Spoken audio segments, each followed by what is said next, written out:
Hello everyone, welcome to SolarWoods channel. Most drivers in the UK think motoring is painfully expensive.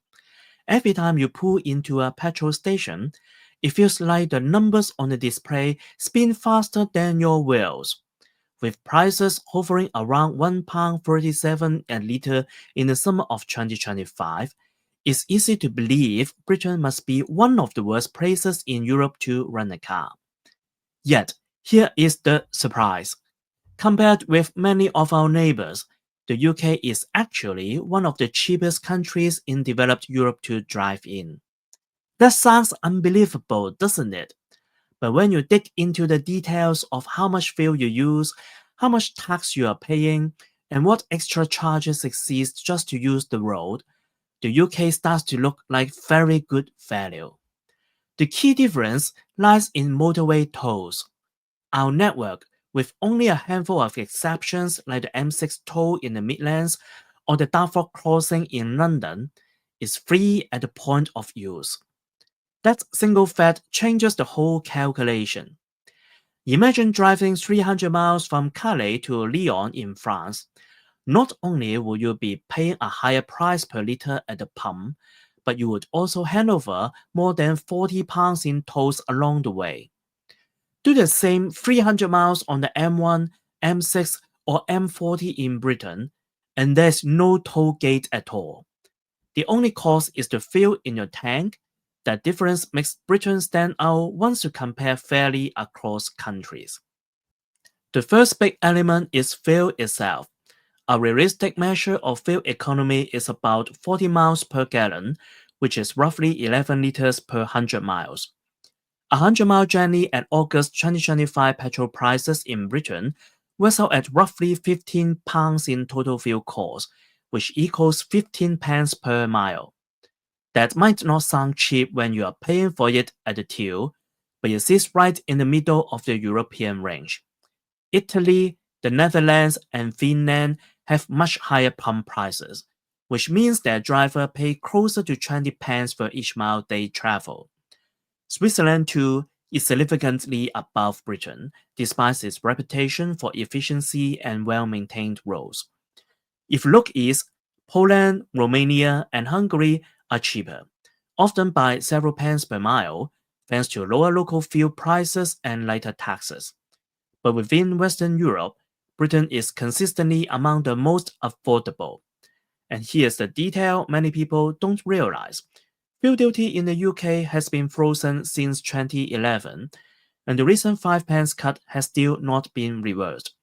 In real terms, after more than a decade of inflation, British drivers are paying much less duty on every litre than they were 15 years ago.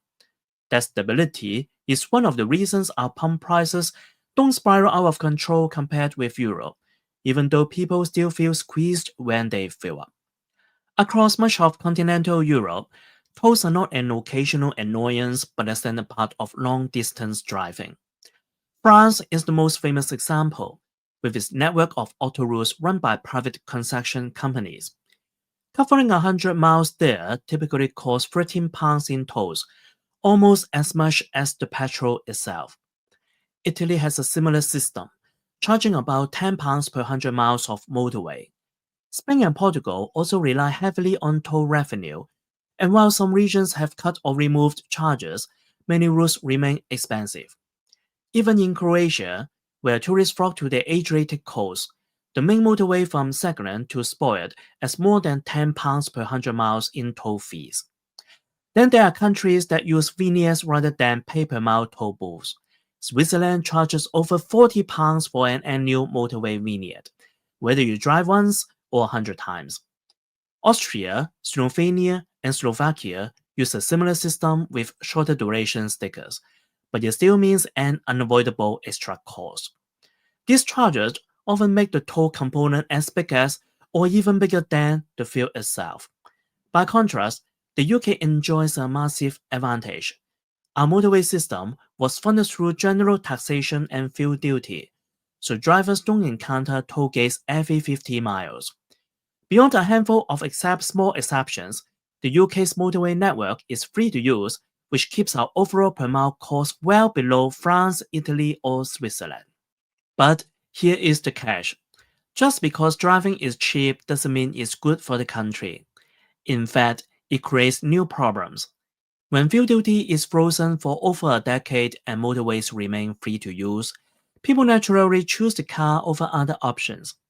That means fewer passengers on long-distance coaches and trains, which makes those services harder to run profitably and less frequent in return.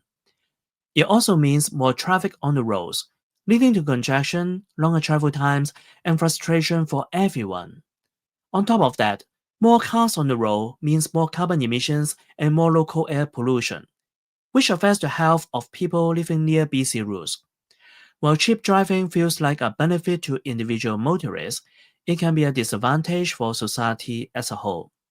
Other European countries make deliberate choices to keep driving more expensive, not just to raise revenue, but also to encourage alternatives, like high-speed rail, integrated coach networks, and public transport systems that reduce pollution and congestion.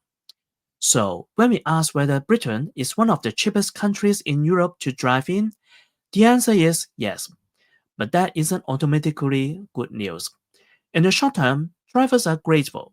In the long term, it leaves us with congested roads, underfunded trains and buses, and bigger carbon footprint.